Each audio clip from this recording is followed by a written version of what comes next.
Dios es fiel y por eso estamos agradecidos. ¿Cuántos están agradecidos con Dios?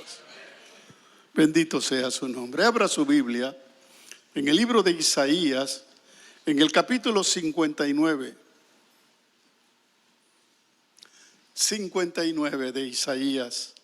Dice en el versículo 19 de la siguiente manera: y temerán desde el occidente el nombre de Jehová, y desde el nacimiento del sol su gloria, porque vendrá el enemigo como río, mas el Espíritu de Jehová levantará bandera contra él. ¿Cuántos dicen amén? Padre Santo, te damos gracias. Bendecimos tu nombre por la oportunidad que nos das de meditar en tu palabra, de reflexionar, Señor, en estas verdades eternas que han transformado, Señor, a los corazones que han creído y que reconocen que tú eres Dios, que tú reinas, que tú eres el único que trae esperanza a este mundo perdido. Gracias, Señor, porque nos hablas, porque nos ministras a través de tu Espíritu y a través de tu palabra. Aquí estamos para recibir. Hágase tu voluntad en nuestras vidas, en el nombre precioso de Jesús. Amén. Vamos a meditar sobre el tema la bandera del reino de los cielos. Este pasaje es interesante porque es un pasaje profético, pero al mismo tiempo es un pasaje simbólico, es una ilustración que nos habla de cómo es que el enemigo destruye este mundo, destruye las vidas, y lo menciona como un río que arrasa, como un río devastador, como un río que acaba con todo lo que se lleva por delante. Estamos hablando de un río que crece, de un río que destruye, para hablarnos o para enseñarnos cómo es la destrucción del enemigo. Es como un río que destruye. No es un río normal, de una corriente normal, es un río que crece, como ese río en Texas, que hizo una destrucción tremenda y que todavía están buscando si pueden rescatar. Han muerto más de 100 personas y todavía están buscando. Un río que creció de una forma exagerada, que arrasó con todo lo que encontró. Árboles enteros los arrancó de raíz. Y de esa manera nos ilustra la obra del enemigo en este mundo, que destruye vidas, destruye esperanza, destruye ilusiones, destruye juventud, destruye niñez, hace añicos los matrimonios, trae a este mundo, trae desolación, obscuridad, desesperanza. Esa es la condición del mundo, un mundo que cada vez está más desolado, más destruido. Esa es la obra del enemigo. Pero dice la Biblia que el Espíritu Santo levantará bandera contra él. Y el Espíritu Santo, hermanos, obra a través de la iglesia.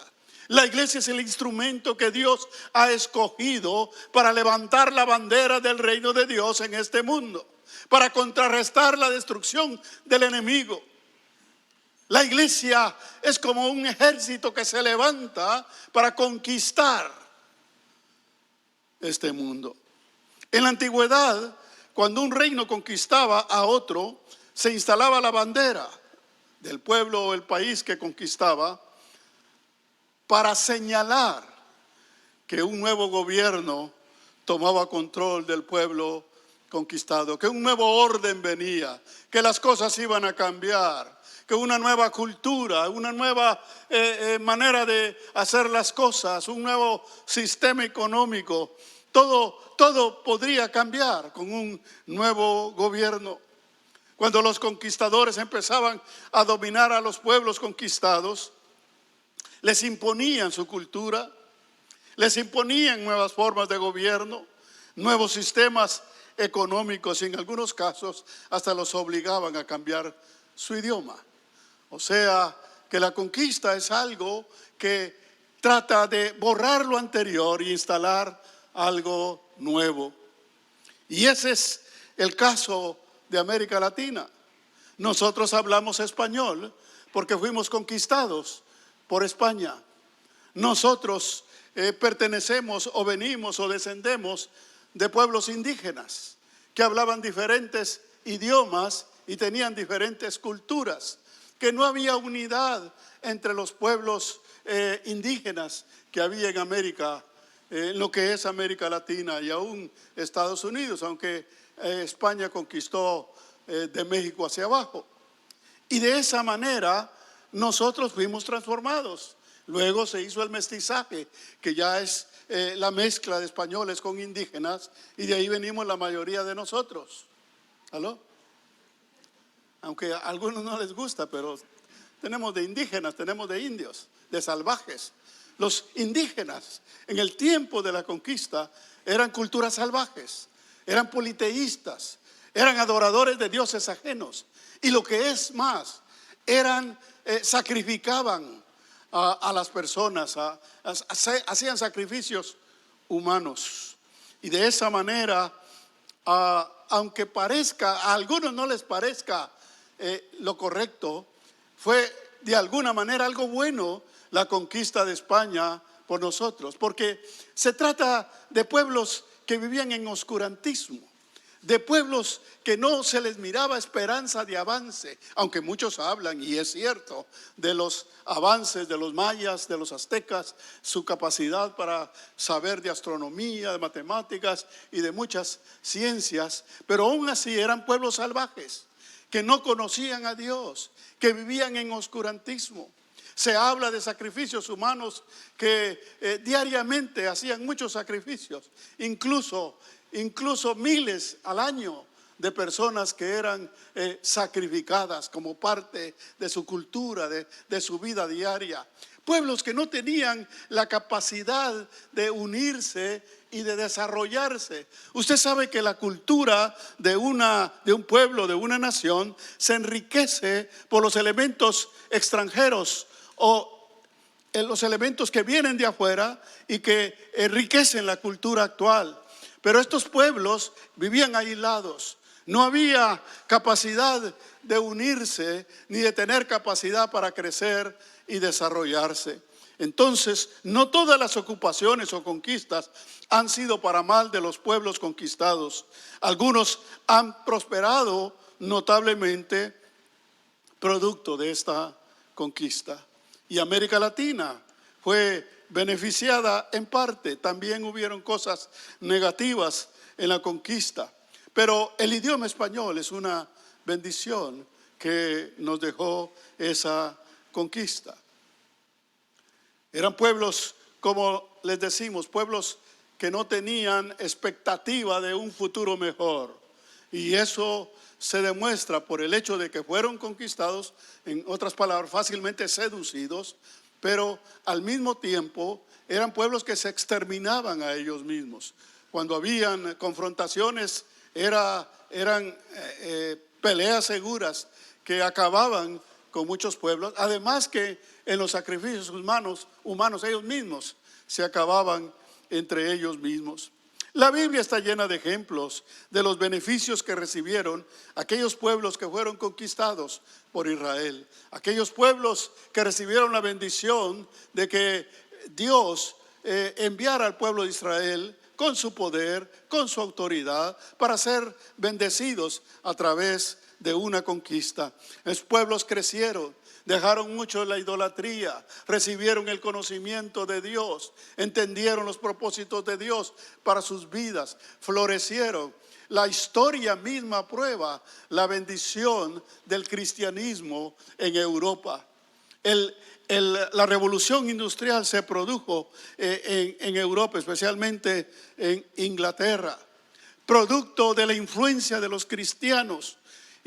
Dicho sea de paso, en Inglaterra, cuando se produjo la revolución industrial, empezaron muchos a darse cuenta que como los padres estaban yendo a las fábricas a trabajar, los niños se quedaban en las casas o se quedaban en la calle. Y ahí surgió lo que se conoce en términos cristianos como la escuela dominical. Fue en Inglaterra que estos cristianos se dieron cuenta que estos niños no tenían nada que hacer, y entonces los agarraron y empezaron a instruirlos con la palabra de Dios y también a enseñarles educación secular. Les enseñaban matemáticas, les enseñaban. De ahí surgieron incluso posteriormente universidades en Inglaterra. O sea, el cristianismo trajo progreso, trajo algo diferente, opciones de superación para la vida de las personas. Por lo tanto, cuando hablamos de estos ejemplos positivos, es porque en realidad cuando la Biblia nos dice que el enemigo destruye como un río, pero que se levantará bandera, que el Espíritu de Dios levantará bandera contra él, está hablando del papel de la iglesia en este mundo, del trabajo que tenemos como iglesia de conquistar corazones, conquistar vidas, instalar la luz del evangelio en aquel que vive en oscuridad, darle esperanza a aquel que ha perdido la ilusión de la vida, darle libertad a aquel que ha sido atrapado por el pecado, poner en condiciones nuevas a la persona que ha perdido la ilusión de la vida. Eso es lo que hace el evangelio y esa es la misión de la iglesia. Entonces la bandera que se instala es el símbolo del propósito de Dios de instalar una nueva cultura en esa vida. Usted sabe que aquel que acepta a Cristo en su corazón, no importa de la cultura que venga, recibe una cultura superior, que es la cultura cristiana, que es una manera de vivir diferente, es una manera de vivir basada en el amor, es una manera de vivir basada en servir a los demás, es una manera de vivir en no aprovecharse de los demás, sino en sacrificarse por los demás. Es una forma donde se manifiesta el verdadero amor en un mundo que vive completamente en egoísmo, en un mundo que vive en odio. Se instala la bandera del evangelio con la esperanza de una vida diferente. Por eso debemos entender también que una conquista no es fácil. Una conquista no se hace de un día para otro, de la noche a la mañana. Las conquistas llevaban a veces años, era un proceso largo, era un proceso difícil. Los conquistadores tenían que prepararse, tenían que capacitarse, tenían que tener las mejores estrategias y las mejores armas para poder conquistar a otro pueblo. Y de esa manera, cuando triunfaban, como señal de triunfo y como señal de conquista, se instalaba la bandera. Eso es lo que hace la iglesia en este mundo. La iglesia ha sido levantada en este mundo para instalar la bandera del reino de los cielos en un mundo que vive en pecado y con todas las secuelas que deja el mismo, en un mundo sin esperanza, en un mundo que vive en oscuridad, en un mundo que cada día está más castigado con la moral y con las situaciones de pecado que se dan en esta vida. Por eso el pasaje que leímos nos habla de la necesidad de levantar bandera contra el enemigo de Dios que ha instalado su reino de maldad y de pecado en este mundo. La iglesia tiene una razón de ser. La iglesia ha sido instalada por el Señor para traer esperanza, para traer libertad, para traer luz en este mundo. La Biblia nos enseña que el mundo en que vivimos quedó bajo el dominio del pecado y se ha constituido en un reino dominado por el enemigo. Un reino que ha sometido a las personas en una profunda oscuridad y ha dejado como consecuencia engaño, inseguridad, destrucción y desesperanza. Para ello Dios ha levantado su iglesia. La iglesia es el instrumento de Jesucristo para rescatar a este mundo perdido. Es muy importante que nosotros como cristianos sepamos dónde estamos, a quién pertenecemos y cuál es el propósito por el que estamos aquí. Como iglesia debemos saber que tenemos un propósito, el propósito de alcanzar a los perdidos, a los que no conocen a Dios, a los que están dominados por el reino de obscuridad en este mundo. La bandera representa el reino de los cielos. La bandera representa el reino de luz y esperanza para una humanidad agobiada por el pecado y sus consecuencias. Veamos entonces cuál es el propósito de la iglesia. La iglesia, contrario de lo que muchos piensan, no es una institución humana. No es una institución establecida por capricho o por deseo de hombres. La iglesia fue establecida por Dios. Por eso dice que es el Espíritu de Jehová el que instalará bandera. La bandera del reino de los cielos. No es una empresa humana. No somos nosotros, no somos producto de la imaginación, ni siquiera de los apóstoles. Fue Jesucristo el que estableció la iglesia. Y es el Espíritu Santo el que la dirige, con el propósito de extender la salvación provista por Jesucristo a todas las criaturas. Fue Jesucristo que con poder sobrenatural levanta a la iglesia como un ejército para pelear la batalla espiritual en este mundo, con el propósito solemne de despojar al enemigo de un área que ha usurpado y que le pertenece a Dios. Un área que ha llenado de tinieblas, de oscuridad, para instalar la bandera de luz, la luz del Evangelio para salvación de los perdidos. Dice el libro de Lucas capítulo 1 versículo 79, para dar luz a los que habitan en tinieblas y en sombra de muerte, para los que habitan en tinieblas y en sombra de muerte, para encaminar nuestros pies por caminos de paz. Lo que los creyentes hacemos a través de la iglesia no es propósito humano, no son iniciativas personales, no son caprichos pastorales de cada iglesia donde hay pastor. Es el propósito de Dios. Dios nos ha establecido como un propósito. Cada iglesia, espiritualmente hablando, es como un batallón de un ejército, el ejército de Dios. Cada iglesia es un batallón que está en un área determinada, con propósitos determinados en esa área. Y eso es lo que hace la iglesia. La iglesia actúa y se moviliza para alcanzar a los perdidos. No se nos olvide, porque el problema que tenemos muchas veces las iglesias, entre la cantidad de cosas que hacemos, es que se nos olvida que la principal función de la iglesia es alcanzar a los perdidos, para que puedan conocer a Dios, para que puedan alabar a Dios, para que puedan salir de la perdición y del engaño de este mundo y para que puedan llegar a la vida eterna. No es por iniciativa de personas, es un propósito sublime y noble que nace en el corazón de Dios y es ejecutado a través de Jesucristo. Es el Espíritu Santo el que moviliza a la iglesia. No son las fuerzas humanas, no es el tamaño de la iglesia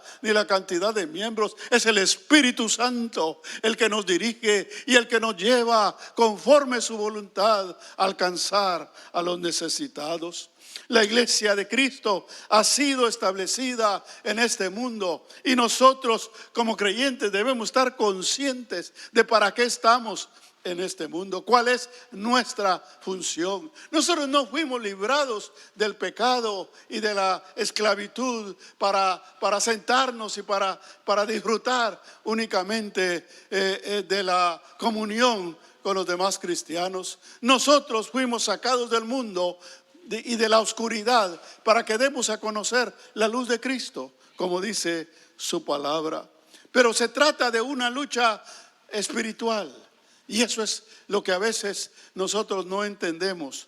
La lucha espiritual en este mundo contra las fuerzas del enemigo es una lucha fuerte. Y no es una lucha contra personas.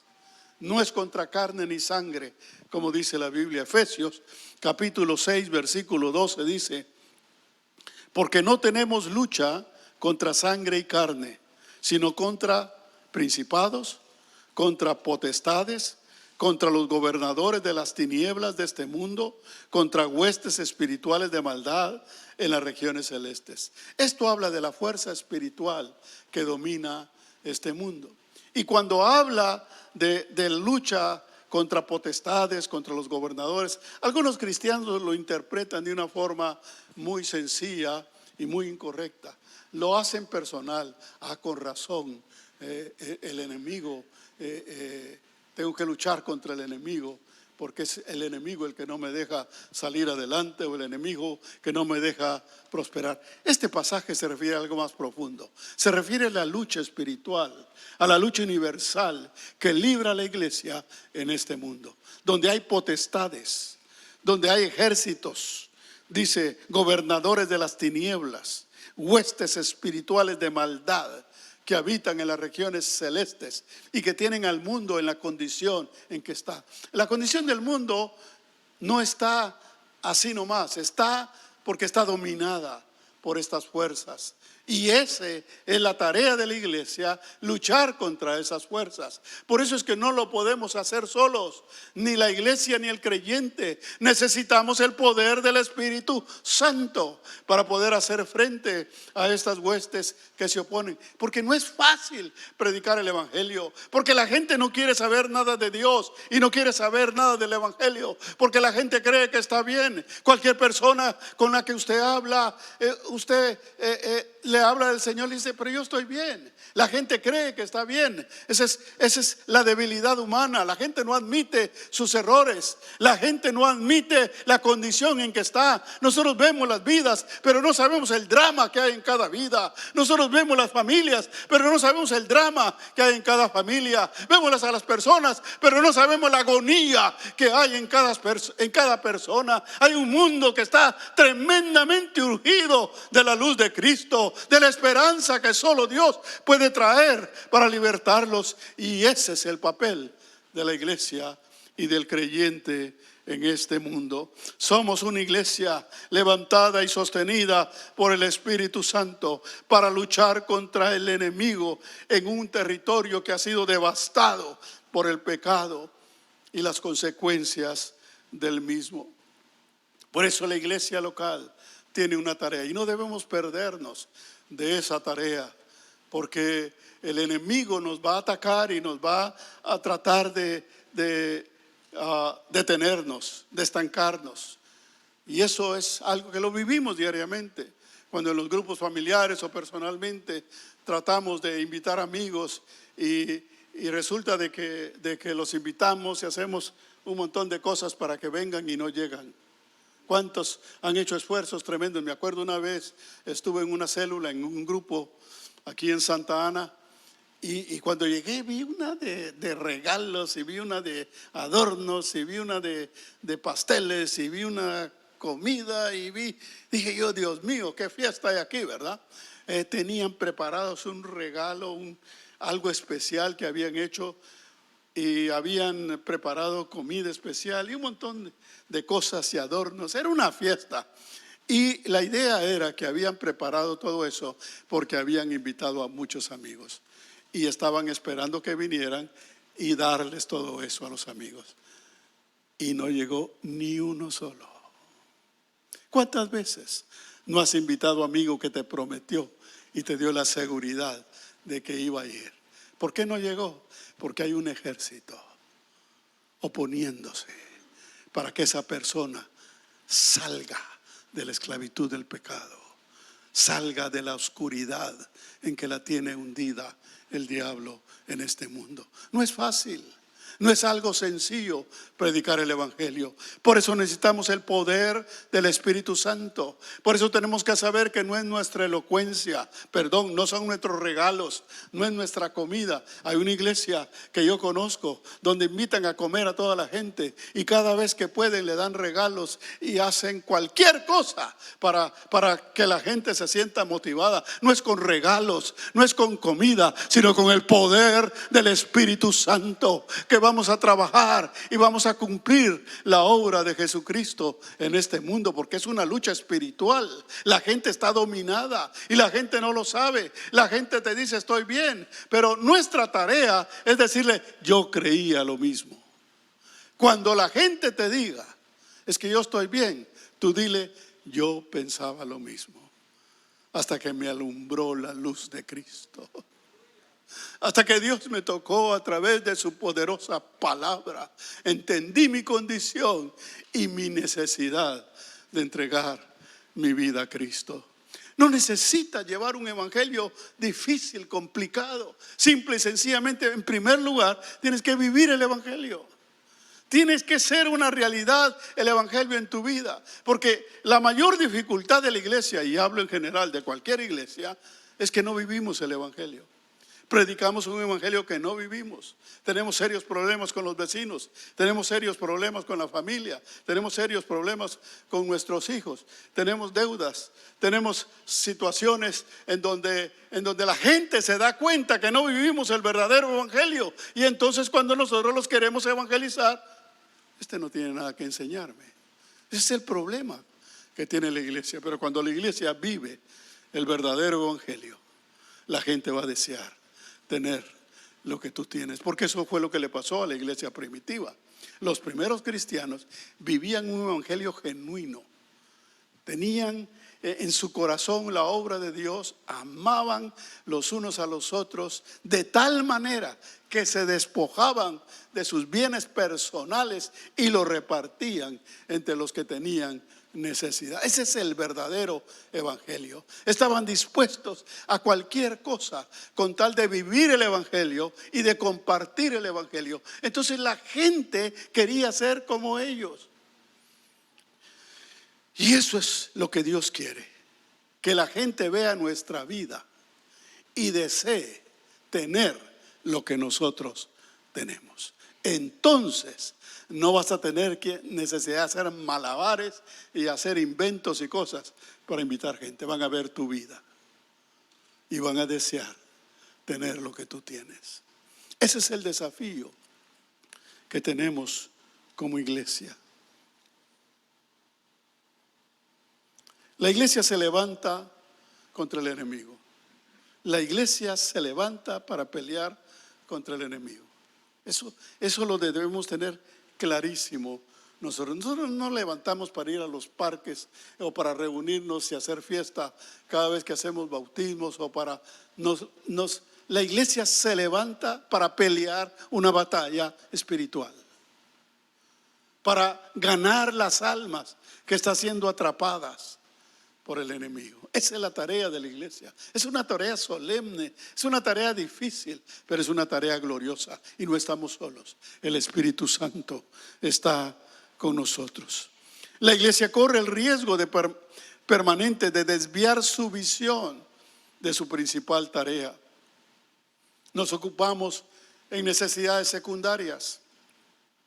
Nos ocupamos en atender a los miembros que ya están fieles en la iglesia. A veces los líderes se esfuerzan mucho por los que ya están y no se ocupan de los que no están. Jesucristo nos da la parábola de las 100 ovejas.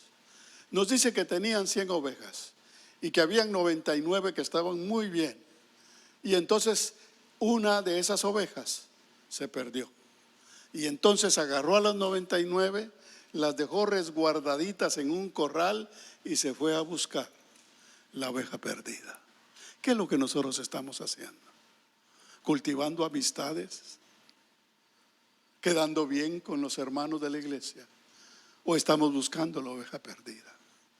Eso es lo que Dios quiere, que la iglesia se dedique a lo más importante, que es a buscar a las ovejas perdidas. La iglesia restaura vidas. La iglesia, cuando una vida es restaurada, la capacita y la lista para la batalla. Una persona que es discipulada es una persona que está siendo preparada para convertirse en un soldado, espiritualmente hablando, para ganar almas para Cristo, para llevar el evangelio, para instalar la bandera del reino de los cielos en la vida de las personas. Por eso la iglesia debe tener unidad de propósito, unidad de propósito. La iglesia debe vivir y unirse para rescatar a los que viven en tinieblas, porque esa es la misión de la iglesia. Eso está en 1 Pedro 2:9, cuando nos dice: mas vosotros sois linaje escogido, real sacerdocio, nación santa, pueblo adquirido por Dios, para que anunciéis las virtudes de aquel que os llamó de las tinieblas a su luz admirable. Para eso estamos en este mundo. Para eso está la iglesia. Porque la destrucción ha sido real. La destrucción que ha dejado el enemigo en este mundo ha sido real. Y el problema del enemigo es que no es un río que durante unos días por un vendaval hizo estragos. No, el río de destrucción del enemigo es permanente y cada vez más profundo y cada vez más extenso. Lo vemos.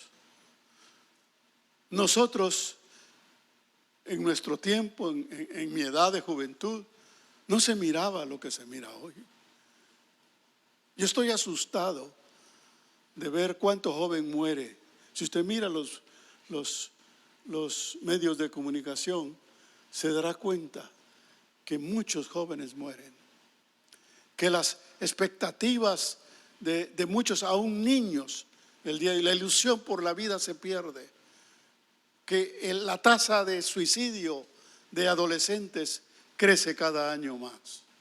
Que las condiciones de separación y de quebrantamiento de los hogares es cada día más real y más extensa en este mundo.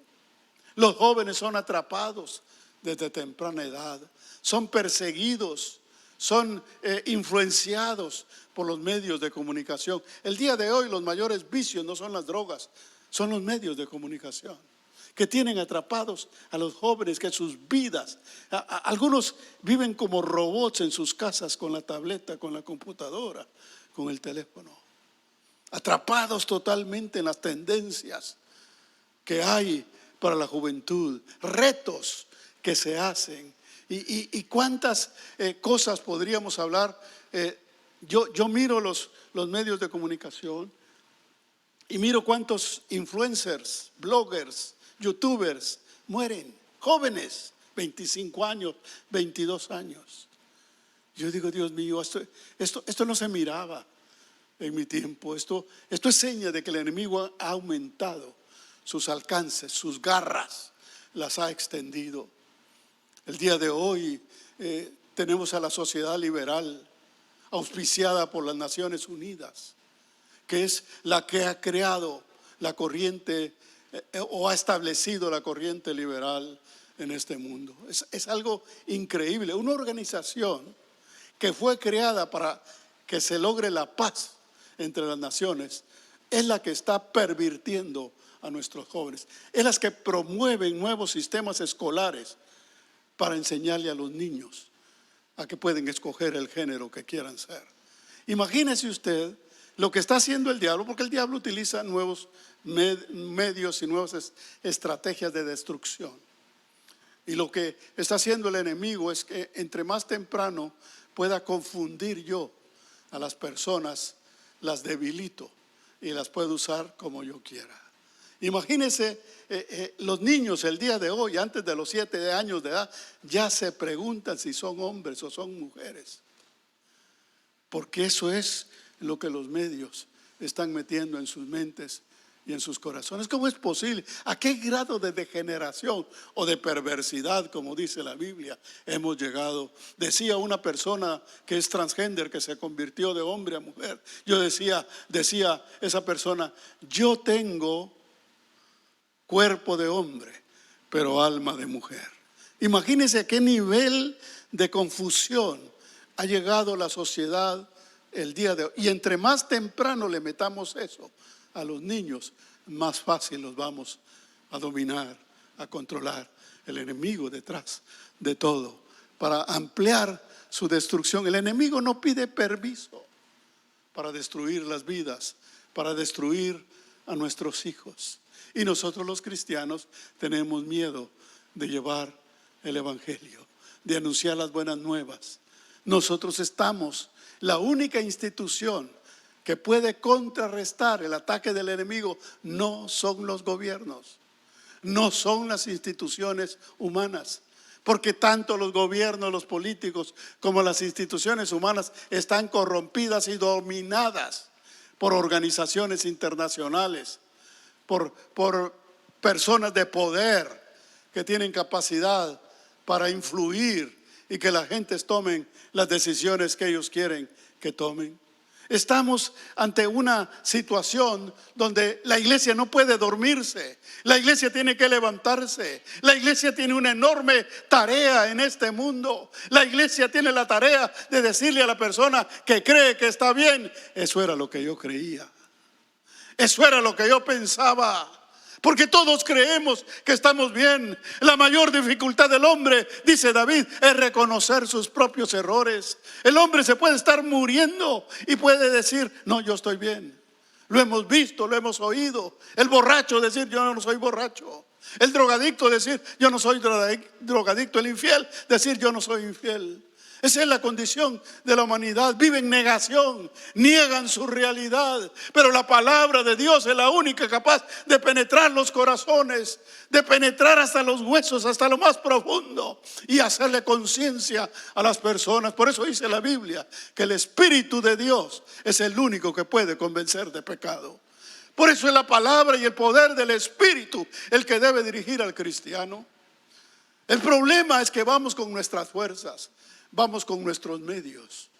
Y yo no voy a poner en mal, ni voy a decir que no hemos hecho bien. Pero el problema es que tenemos que cambiar los métodos. Hemos tratado de ganar amigos con regalos, con compras, con comida, con estrategias humanas, con recursos humanos. Es tiempo de que cambiemos y que volvamos a las raíces de la palabra de Dios, que nos dice que es el Espíritu de Dios el que levantará bandera. Eso quiere decir que el creyente tiene que buscar a Dios con todo su corazón. Tiene que aprender a entrar en la presencia de Dios. No hay cosa más preciosa para un creyente que entrar en la presencia de Dios, despojarse de ideas, despojarse de influencias y entrar en la presencia de Dios para conocer a Dios, para alabar a Dios, para reconocer que Él es el único que puede dirigir nuestra vida, para pedirle la ayuda y la unción del Espíritu Santo, para que cuando vayamos a predicar el Evangelio no hablemos lo que hemos aprendido de memoria, sino que lo hagamos con dirección y discernimiento del Espíritu Santo en nuestras vidas, para que vayamos justo a la necesidad de las personas. Solo Dios nos puede dirigir, y si no buscamos a Dios con todo nuestro corazón, no necesitamos hacer una serie de cosas para ganar amigos. Necesitamos la ayuda del Espíritu Santo. Los creyentes necesitamos tener discernimiento, que Dios nos lleve a la necesidad de la persona, que Dios nos haga sentir cuál es su necesidad, para que cuando lleguemos no haya excusas, sino que lleguemos con la palabra de Dios y con el mensaje de esperanza. Si usted quiere ver a una persona quebrantada, tiene que llegar con el poder del Espíritu Santo, para que esa persona sienta que es Dios el que la está tocando y no usted. No vaya a presentar su iglesia: es que viera mi iglesia, es que viera mi pastor, como muchas iglesias lo hacen. Mi iglesia, mi pastor, lo que nosotros hacemos, la música de mi iglesia. Perdón, pero es cierto, hay iglesias que así se presentan. Pero la verdadera iglesia de Cristo no se anda presentando, sino que presenta el mensaje de poder, y es el respaldo del Espíritu el que toca a las personas. Y de esa manera es que se pueden alcanzar a las almas perdidas. Cambiemos de estrategia. Iglesia, es tiempo de buscar a Dios. Es tiempo de pedirle a Dios dirección, porque cuando tú tienes la dirección del Espíritu Santo, vas a la persona adecuada, vas con el mensaje adecuado y vas con el poder del Espíritu Santo.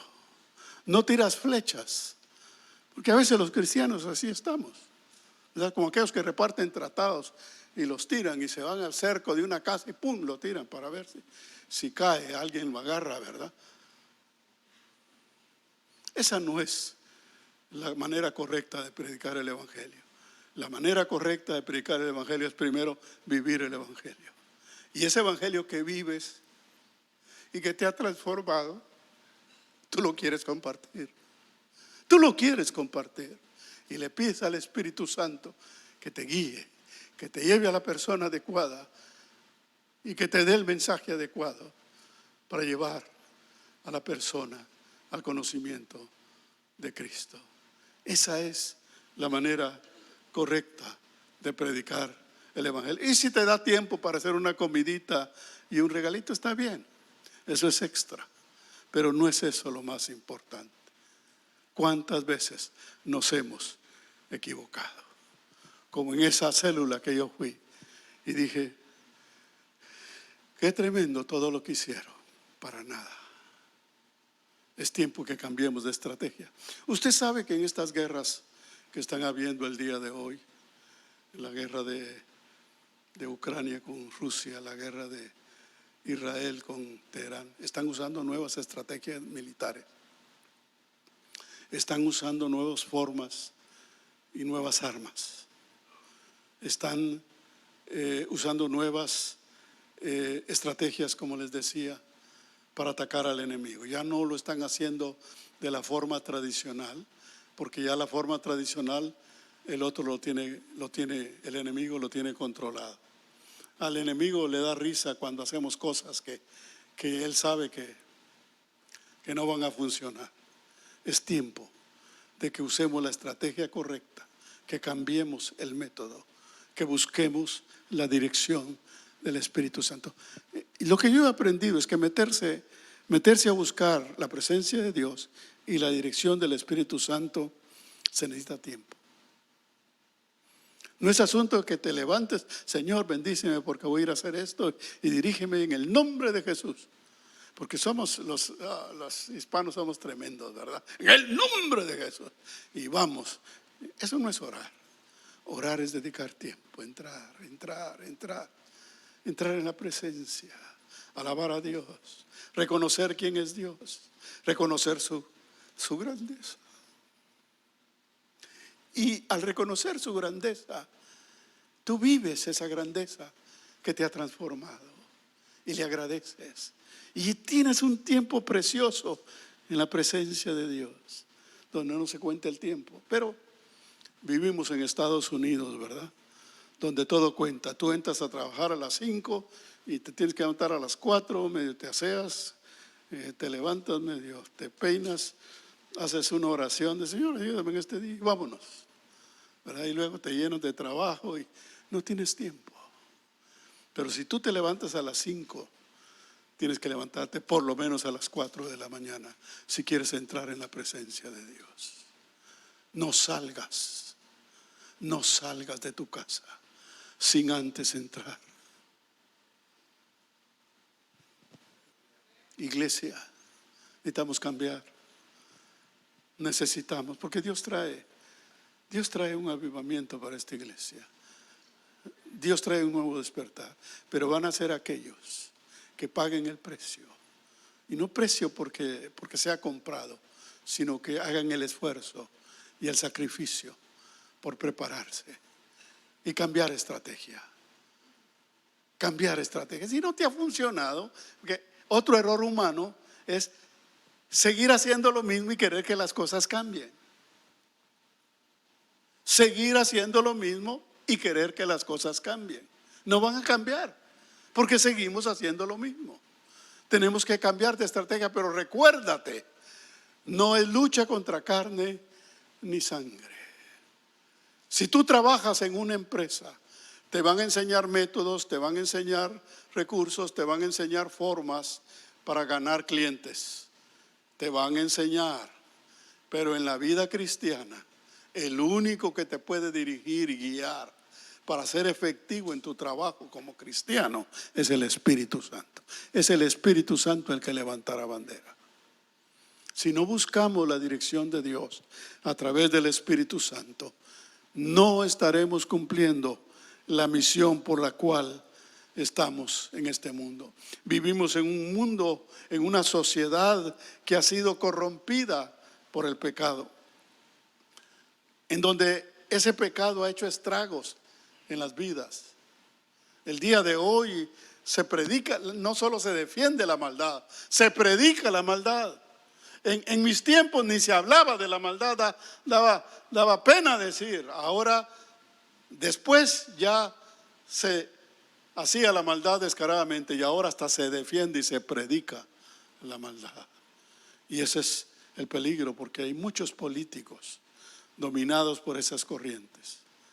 Por eso yo oro a Dios. Muchos se quejan de Trump y vienen gobiernos peores, con ideologías liberales, pero totalmente desarrolladas.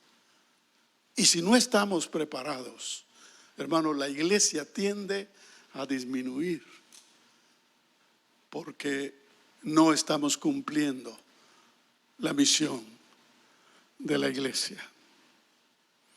Existen muchos hogares desintegrados, donde el odio y el resentimiento han sustituido al cariño entre padres e hijos, entre esposos y esposas, en donde hombres y mujeres que en su perversión han cambiado voluntaria y arrogantemente, fíjese, voluntaria y arrogantemente, el uso natural de sus cuerpos para desviarse abiertamente a la homosexualidad y al lesbianismo. Ahora que me levantaron a mí un falso, ¿por qué ahí no dijeron que yo predico contra el homosexualismo y el lesbianismo? Eso no hubiera sido falso, porque es cierto. Y si a mí me meten preso, me hacen algo por predicar el evangelio, no me avergüenzo del evangelio. Pero la gente que cree las mentiras del diablo es la gente que no prospera, porque no tiene su corazón en el Señor y en la esperanza de vida que solo Él nos da. Multitudes de personas son seducidas y engañadas por imitaciones religiosas. Profesionales del espiritismo y la brujería. Cuando uno va a Europa, una de las características es que los europeos son muy liberales y muy tolerantes y muy inteligentes y muy individualistas, como para que les estén hablando de otras cosas. Tienen su tiempo muy ocupado y están pensando en sus grandes ideas y sus grandes proyectos. Pero esos europeos están llenos de superstición, de brujería y de espiritismo. No creen en Dios, pero están atrapados en cábalas, en suertes, en temores y en cosas que son producto de un corazón apartado de Dios, que ha rechazado a Dios, pero que se ha llenado de temores internamente. Y llevan una vida que no es una vida de felicidad y de realización. Una vida que a través de la arrogancia esconden sus verdaderas necesidades. La vida es, las personas cada vez se han vuelto más complicadas, porque el pecado se ha sofisticado, la obra del enemigo se ha sofisticado en este mundo y se distribuye de diferentes maneras, pero el daño es el mismo, las consecuencias son las mismas, las familias siguen sufriendo, los hijos siguen sufriendo. Y por eso el evangelio tiene que levantarse. Los creyentes tenemos que levantarnos, porque para eso estamos. Los únicos autorizados para contrarrestar la obra del enemigo somos los creyentes, es la iglesia. Pero primero tenemos que vivir el evangelio. La iglesia primitiva nos da el ejemplo. La iglesia primitiva, su mejor testimonio era su vida. Vivían, se amaban, se querían de verdad, no como aquí que nos comemos los unos a los otros. Es increíble ver cómo una familia habla de la otra. ¿Cómo vamos a mostrar el verdadero evangelio viviendo de esa manera? Lo primero es vivir el evangelio, humillarnos, amar con todo nuestro corazón a Dios en primer lugar y a nuestro prójimo como a nosotros mismos. Eso dice la Biblia. Yo no sé si usted tiene otra Biblia, Pero la Biblia que yo conozco dice que hay dos principales mandamientos. Amarás a Dios con todo tu corazón, con toda tu mente y con todas tus fuerzas, y a tu prójimo como a ti mismo. Si vivimos eso, dice la palabra, o es lo que da a entender. Si vivimos eso, vivimos toda la palabra. Eso es lo que dice la Biblia. Por lo tanto, tenemos que empezar amándonos a nosotros mismos. Porque si no nos amamos a nosotros mismos, le dijo Jesús a los discípulos, ¿cómo podrán decir ustedes que son mis discípulos? La única forma que crean que son mis discípulos es que se amen los unos a los otros. La iglesia es la única que puede llevar un evangelio de poder y de transformación a las vidas, pero no somos nosotros. Recuerde, no somos nosotros. Es una palabra dirigida por el Espíritu Santo. Es la palabra de Dios la que debemos predicar, para que podamos decir, como dijo el apóstol Pablo, porque no me avergüenzo del evangelio, porque es poder de Dios para salvación a todo aquel que cree. Poder de Dios para salvación. ¿Cuál es el poder de Dios? El evangelio, la palabra de Dios. Y para predicar la palabra de Dios con efectividad debemos ser dirigidos por el Espíritu Santo. Por eso dice el pasaje que leímos al principio: y temerán desde el occidente el nombre de Jehová, y desde el nacimiento del sol su gloria. Es necesario instalar la gloria de Dios en este mundo a través de vidas transformadas, vidas que cambien, vidas que nazcan a la luz de Dios. Porque cuando la iglesia se levanta en obediencia a predicar el evangelio, el enemigo es avergonzado y el Espíritu Santo se convierte en esa bandera que flamea anunciando la victoria de Cristo en las vidas. ¿Quieres ver la victoria de Cristo en las vidas? Instala bandera, prepara bandera, busca a Dios. Ya no hagas estrategias, ya no hagas cosas. Métete con el Señor, métete con el Señor. Individualmente, métete con el Señor. Busca a Dios de todo corazón. Tu vida va a cambiar. Tu expectativa y aún tu cosmovisión va a cambiar. Porque Dios cambia todas las cosas cuando es el centro de la vida y cuando nosotros le damos la principal importancia a Él. Y como Él nos ha escogido para ser sus embajadores, Él nos va a dirigir. Un embajador lleva instrucciones del presidente. ¿Sabía usted? Los embajadores llevan instrucciones personales de un presidente de qué hacer o qué decir en ese país. Entonces, si tú quieres recibir instrucciones, métete con el Señor. Pongámonos de pie. Padre Santo, te damos gracias